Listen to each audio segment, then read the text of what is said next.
Taatee ajaa'ibaatii fi taatee seenaa ajaa'ibaa qabu tokko kan dhiyeenya kana Itoophiyaa keessatti taa'amee wal isin barsiisuudhaaf hin dhufe. Dhiyeenya kana miseensi paarlaamaa naannoo Somaaleetti irraa argamu tokko akka tasaasee obboleettiin isaa immoo lubbuun isii darbatte. Obboleettiin isaa tun immoo rakkoo adagaatiin osoo hin taane abrama rabbiitiin lubbuun isii tun kan dabartu ta'e. Garuutu immoo sababa kanaa irratti innis ilaalchisee muummichi ministeera Itoophiyaa Dr. Abiyyi Ahmed Ali yaalii kanaatiin irratti innis ergaanii fi lubbuu isii dabarte miseensi paarlaamaa kun akkana jechuudhaan dubbate. Obboleettii waan lubbuun isii darbite jettuuf gara taasisaadhaatiin deema jechuun wayita inni gaaffii deebisuufitti muummichi ministeera Itoophiyaa immoo keessummoota jajjaboodhaas godhuudhaafiin akkasumas helikoofteraas qopheessee fi isaan kana immoo gara taasisaanii akkaanii fi deeman godhe. Garuu immoo miseensonni beektota biraatirraa argaman naannolee biraatirraa argaman taateen ajaa'ibaa kan isaan mudateetu jiran.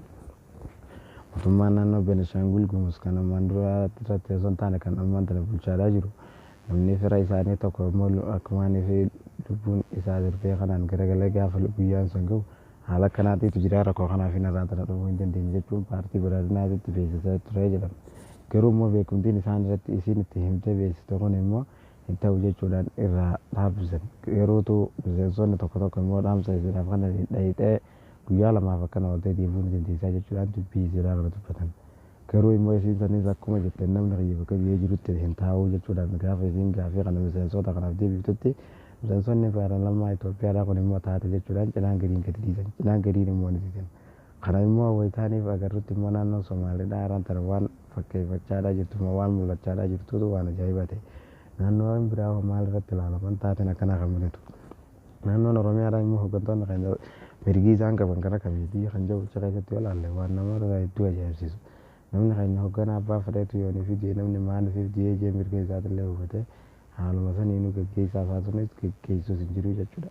Garuutu immoo taateen ammaan tana mul'atu kun kan ajaa'ibaati. Naannoo Somaalee keessatti ajaa'iba kan itti ta'ee fi miseensota paarlaamaadhaa hundaa'u kan akkaan ajaa'ibsiifate ta'e.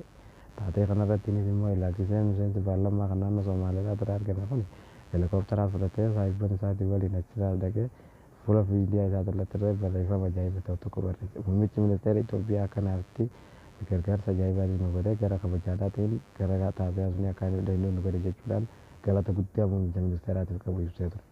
Kan keenya immoo garuutu maal irratti taa'amaa kan jiru waan ajaa'ibaati dubbii namaaf ajaa'ibsiisu. Isin biratti hoo taatee kanaatii alatti kan isin dhageessanoo jira. Mee namoonni wanni akkanaa kana agartanii fi dhageessanii turtan koomantii jalatti akkuma seentanitti barreessuudhaan dandeessan. Chaanaalee kana immoo sheer gootan malee akka biran.